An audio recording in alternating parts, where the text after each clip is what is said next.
Climate change is the big issue of our time.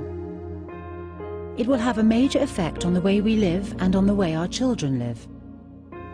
We are all, governments, professionals, industries and individuals, looking for ways to help. And this is just what wood can offer. This will be the century of the low-carbon revolution, affecting everything we make and do over the decades to come.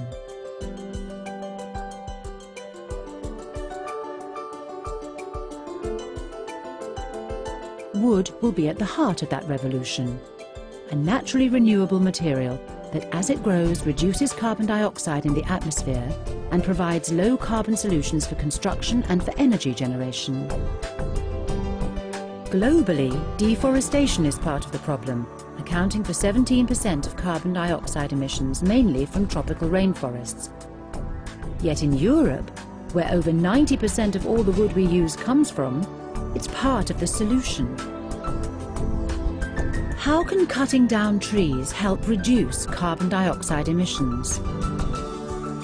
On average, trees absorb a ton of carbon dioxide for every cubic meter's growth, while producing 3/4 of a ton of oxygen. As they mature, their growth slows and they absorb less carbon dioxide. When the tree is harvested, the majority of its carbon remains stored in the wood product derived from it. And we plant more vigorous young trees, so the European forest carbon sink continues to grow. That's why the carbon stored in the wood product is considered a net gain, and why using wood actually reduces the carbon footprint of a building. Using wood from sustainably managed forests reduces carbon dioxide emissions in 3 different ways.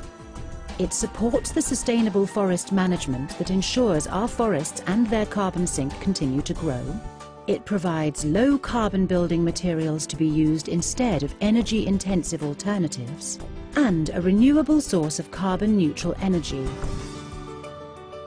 The UK government is putting tough measures in place to reduce carbon emissions from buildings, tightening the thermal performance requirements in the building regulations in a series of steps towards the zero-carbon home in 2016.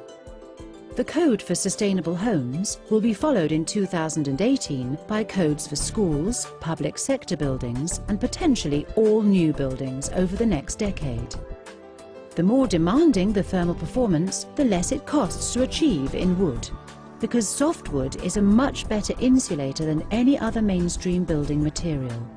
Its thermal conductivity is some 6 times lower than brickwork or heavyweight concrete block, almost 400 times lower than steel, and over 1,000 times lower than aluminium.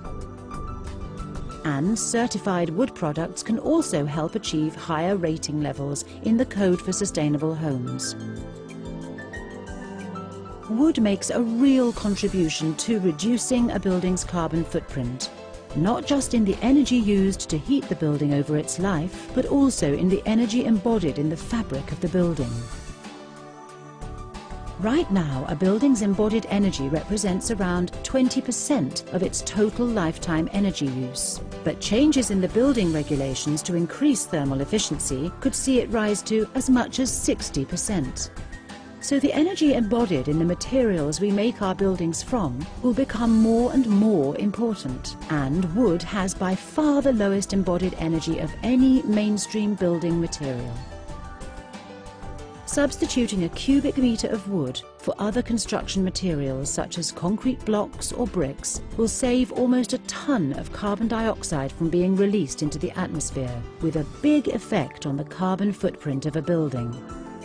Just by changing to timber frame can save 3 tons of carbon dioxide from the 20-ton footprint of a typical 3-bedroom detached house. But still bigger cuts can be made by substituting timber wherever possible, including softwood cladding, flooring and windows. That 20-ton footprint can be reduced to as little as 2.4 tons. This school uses solid timber as its primary structure and has a negative materials footprint of minus 40.9 tons of carbon dioxide because of the solid timber.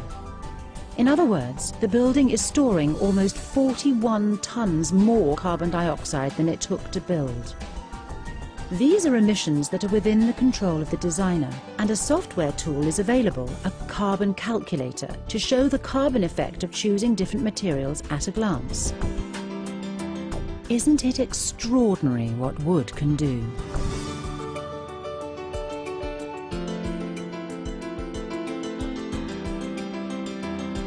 Using more wood is a simple way of helping to build the low carbon economy that is vital to the fight against climate change. Wood really does cost less.